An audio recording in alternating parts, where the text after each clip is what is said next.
everybody, and welcome to the middle of November. This is month 4 on my budgeting journey. Let's see how I'm doing this month.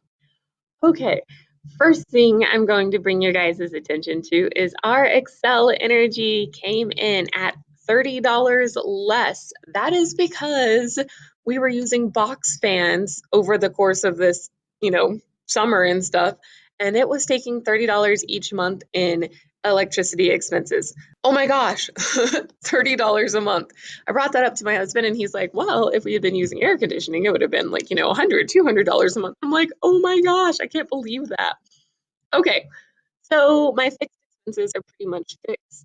Nothing else is in the least bit interesting over there. So I'm going to take you down to my variable expenses. I am right on track as of yesterday for where I need it to be. I'm a little bit high, but nothing that's an issue right now. So according to the calendar that I'm using, November is a 5-week month. I have 2 more weeks in November, including Thanksgiving, but we're not going to need to buy a whole lot of stuff once it comes like nearing the end of the month. But I will tell you, oh my gosh, this whole trying to keep the pantry filled for the same price as everything else. Well, let me take you through it real quick. Okay, this little book that I carry along with me has everything from story ideas to grocery shopping lists to Bible study notes. So each month I fill in what my bulk needs for the month is, and then I go ahead and I buy that. I'm just getting started with organizing my bulk buys on a budget. So I've been buying bulk for a while. I've had a pretty large pantry for a long time. I'm just getting started doing it on a budget, and that is not easy. So something I wasn't expecting this month was this Bob's Red Mill. I don't know if you can see my gluten-free flour. What I got it for the last time was $30.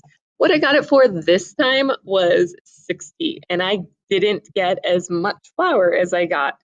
But you take what you can get. So here are all of our purchases, everything that we've done. I think we're doing pretty well with the budget, the grocery budget. We're eating good food, but we're still trying to keep it down. It could go lower, absolutely, and my goal is eventually to pull it lower, but for right now, I enjoy having my tea, and I mean, I buy it in bulk, and I don't buy the expensive one. This whole budget and food thing sucks because there are things that I could give up, like looking at my stuff. Like we don't, we've cut down on the gluten-free bread that we buy.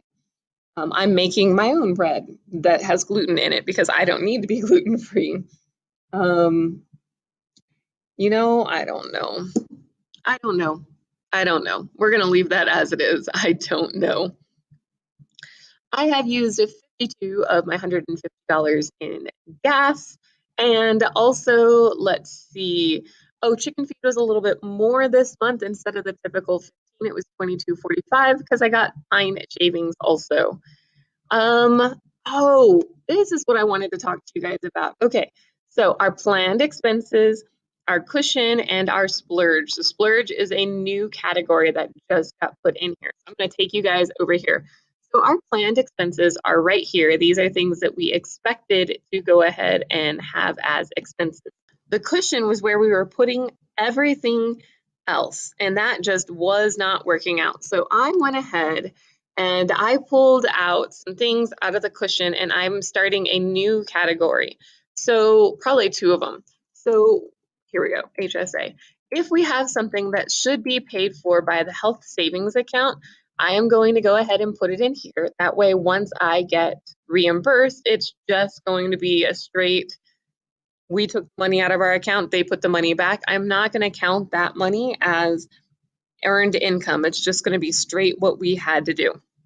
So you can see I was putting everything here. We are also going to do a splurge category because we need a splurge every now and then. So just little things like one day this month, I went out to Carl's Jr. and got their sausage, egg, and cheese biscuit. I know that thing is terrible for me. I know it's not healthy. I know it's probably got like GMOs and like whatever else in it. But here's the deal. One day every 3 months. We're not talking about often. I also refilled my Chick-fil-A card and I still have like $18 on that, but that was nice to be able to do. And then one night so on Wednesday nights, I've talked about it before, we make dinner for the kiddos at church. Well, somebody forgot to make dinner for the kiddos and we stopped by Good Times real quick on the way after choir. It was 7 o'clock. We normally eat between 5:30 and 6. My daughter was starving and I was starving. It was nice to just pick up some food real quick. Lastly, we have really been focusing on the actual cash that we are pulling out and where this cash is going. I am, for this month, not using cash for anything. My husband is using the cash for his lifting and his gas stuff. So we will be able to know exactly at the end of the month how much money he used, pulled out, did that sort of thing. He has been having some difficulty with not just going up to the bank and pulling money out and then using it however he wants. I understand right now we have pulled our budget back so dramatically, it's not even funny. Like this is a new thing for both of us. And so we're trying to track exactly what he's spending. Before, if I was using cash also, it was harder to track exactly what we were spending. So I am using the card for each one of my purchases, which is actually hard for me. I find that I make purchases that I may not have made before. Like, I don't know if I would have made this 99-cent East one or this $7. And I would have bought more apples because my husband and daughter are enjoying the apples. They're actually doing a taste test right now as we talk. But so that's kind of going to give you a little bit of update on the cash and how we are doing it. I actually need to add $10 from yesterday. That was 11.15, and that was on our Sprouts. And I actually might use that one. So I will put a question mark next to that one. Okay, that's it, you guys. Thank you so much for watching. Wish me luck this month, and I will wish you. Give me a thumbs up if you are hoping that I make it through the month on budget, or if you're hoping you make it through the month on budget, or if you just want to give the video a thumbs up. Thank you so much for watching. Good luck with everything you do. Don't forget the subscribe button and the bell to get notified when I post new content. And leave me a comment. What are you doing this month for your budget? How are you doing? Do you have any plans for next month's budget? Because I know we are already thinking about that. Good luck with everything. But where are we at? Oh, we still have 2 more weeks in November, which is terrible. Rubbing my nose. It's itching. Oh my gosh, stop itching in the middle of my video. Okay, whew, that's it, you guys. Nice. We're done. Let me just let that sit for a minute. I'm gonna take a sip of tea.